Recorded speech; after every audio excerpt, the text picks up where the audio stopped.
Okay, we are sitting at the Chadron Municipal Airport. It's in the middle of a plowed field. Granny, what do you think about this whole situation? I'll maybe never see you again. I know. I don't know if the plane's going to take off. I don't know if I'm going to get out of here. We had a really hard time finding it, actually. GPS has never even heard of this airport. Yes. Yeah. I'll take a picture and show you the airport terminal. The international terminal. Turn that way. Okay, here we go. We can see it in the background. That's the terminal right there. And there's like 4 security bins and 1 security machine. And I don't know how many people are going to be on the plane. Well, there's you. It's going to be an adventure.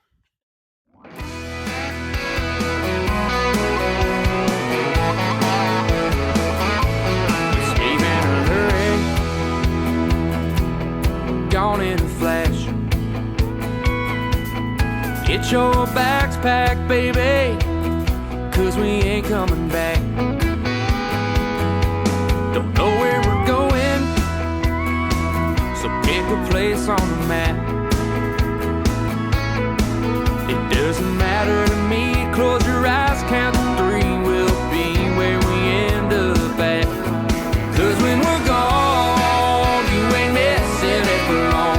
When we get away, I know you'll say, I'm glad we're gone. No, there won't be nothing wrong with leaving this town in a hurry. You know there's nothing that I would rather do than journey into this life with you. Baby, we're gone. Okay, so this is the official start of Cowboy Christmas. We left Greeley, Colorado this morning. Dane roped there. Dane, how do you feel like Greeley went? I think it was good. Rango was good. I roped really sharp. Calf was no good at all. That just means you're 1 calf closer to the good one. It's coming up here. Pecos, they're running 2 good ones right here. How much time would you say you spend preparing your schedule for these 2 weeks that we call Cowboy Christmas? Well, I mean, it gets easier every year because I've been doing Cowboy Christmas for, hard, probably for at least 4 years now. And so this is probably the 4th year that I've done it really hard, and I got an idea of when I want to go, where, and how it works. Driving from Greeley to Pecos, I know that works, and, certain things, so I have an idea set up, and, sometimes the rodeos move their dates 3-4 days one way or the other and throws things off a little, and that's, it takes hours every year. We kind of know what I want anyway, and we just put it on the priority list and see where it lands. Yeah, because you've been at this for a while now. You started rodeoing hard when you were how old? Well, full-time, about 2014, I think, was my first year going full-time. So the year we met? Yes. Okay. Yep. So you have been rodeoing hard the entire time that we've been dating and married. Yep. A lot of really hard lessons, a lot of really good lessons. I'd say 99% of those lessons are going to spill over into chapter 2 of my life. You got to really be on top of your stuff and your attitude, and just learning how to deal with failure, learning how to deal with victory, and learning how to prepare. It's really good. I've always told you, Kel, that whatever I do after rodeo is going to be probably a lot easier, because this is a grind out here. This time of year always feels really full and really busy, and I think each year we get a little bit better at handling the pressure and handling the schedule. And do you feel like that? I mean, I think we just, as we get more mature, we're learning the flow of it and learning that these couple weeks are really intense, but if you just stay focused on doing the next most important thing, you get through it. This year over Cowboy Christmas, I wanted to capture more of the fun of it, of the spirit of it, and also of like what it actually takes as far as travel and logistics to get this to happen, to be able to go to, how many rodeos are you going to go to and over what day period? Well, should I just run through it? Yeah. Real fast? So, we just went to Greeley on the morning of the 26th today. Yep. Tomorrow is Pecos on the morning and night of the 27th. The 28th we have open. The 29th is hopefully the short round of Reno. But if I get bumped out of there, then hopefully I get a call for Lehigh to be a replacement, since I wasn't high enough on the priority list. But if not that, then we'll just continue on to Cody for the morning of the 1st, and then go to Livingston the night of the 1st. Kelly and Kim are going to take this rig with Rango from Cody straight to St. Paul, Oregon. They're going to get kind of a head start and get a couple extra hours of rest and let Rango rest. In the meantime, I'm going to hop in a rental car, go to Livingston, rope, and I'm going to rope on Lizzie over there, and I'm going to drive that rental car all night, get to Spokane at about 3 in the morning, drop it off, get on a plane from Spokane to Portland on the morning of the 2nd, sorry.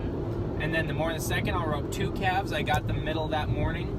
I'll rope both calves in the morning of the 2nd at St. Paul, and then we'll drive down to Malala. It's like 45 minutes from St. Paul, rope there the night of the 2nd, go back to Portland the morning of the 3rd, fly out early to Denver, then up to Bismarck. Lizzie will meet me back up there again. My parents are chipping in there, and they'll have Lizzie ready. They've been exercising her in the meantime. I'll rope on her the night of the 3rd at Mandan, which is right next to Bismarck. Then we'll stay up there and go to Killdeer the morning of the 4th on Lizzie, and then the night of the 4th at Mobridge. Go back to home finally, rope the night of the 5th at Belle Fourche. Then on the morning of the 6th, I'm going to fly out of Rapid City really early to Phoenix. In the meantime, after I rope on the 2nd, Kelly and Kim are going to drive from Oregon down to Arizona to pick me up at Phoenix with Rango. I'll rope at Prescott at 1:30 on the 6th, and then again at 7:30 that night. That pretty much ends Cowboy Christmas, but not for long, because I got to get going the next day, drive right back up to Casper. Starts on the 9th, and you're into the next week. There's no need for worry, as long as you're by my side.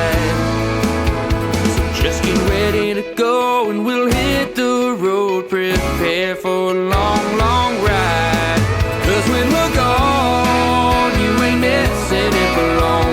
When we get away, Okay, quick update. So we're at the next stop in the trail. We are at Pecos, Texas.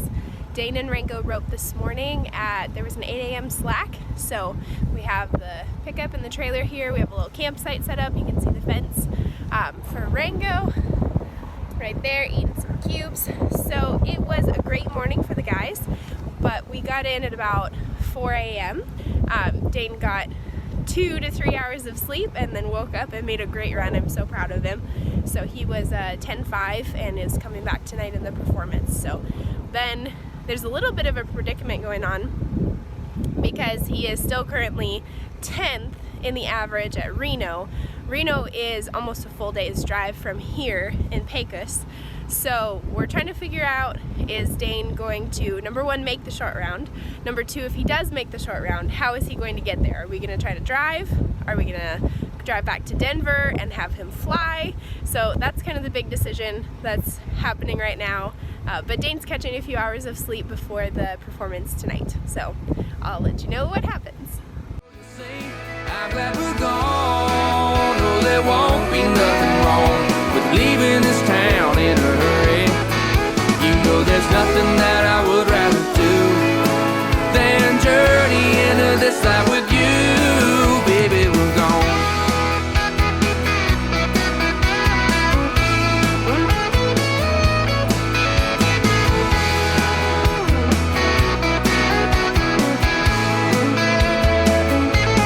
Waking up in a hotel room, breakfast at 9, check out at noon. What I'm telling you is we won't waste any more time here. Rango is sucking sitting on his tongue. I think he's a little bit wore out from the drive to Pecos and then the 2 hard running calves kind of wore him out.